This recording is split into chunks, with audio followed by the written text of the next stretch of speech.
G'day Grafton, I'm Angus McKimm, and today we're going to look at recent developments in the industrial and commercial sector in Grafton. Now, in a small town like ours, the commercial and industrial sector tends to follow the trend of the residential real estate sector, but it does lag for some months and in cases even years.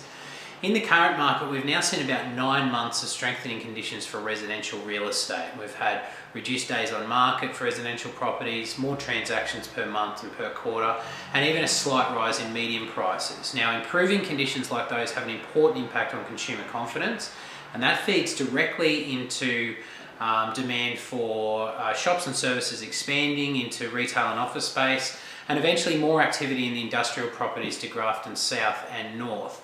In the last few months, McKimm's Real Estate have seen a market increase in sales and leases in this sector, the commercial and industrial.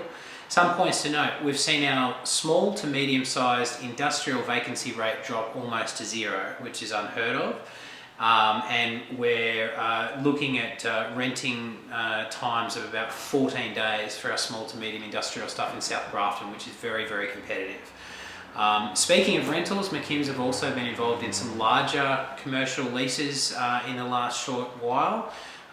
There was a big leasehold deal at the Jacaranda Hotel, which has just gone through, and we'd like to give a big congratulations to new local licensees Craig and Narelle Want in their new venture then. And without giving too much away, you may want to keep an eye on the old Reese Plumbing site in Pound Street. There's an exciting new venture scheduled for that building that's going to involve a successful national big business that actually had its foundations here in Grafton, so keep your eyes peeled on that one. On the sales front, we're very proud to confirm the sale of 4 Swallow Road, South Grafton, under the Auctioneer's hammer last week. That building, known as the Trojan Axe Handle factory, sold for just shy of $1 million, and there was spirited bidding at that auction, which indicates to us that the confidence is back in town.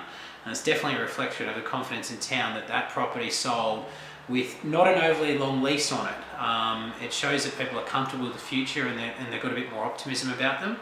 Now, in addition, we've sold the substantial St Vincent de Paul branch in South Grafton, which went to a local business that was looking to expand, so that's great news for town.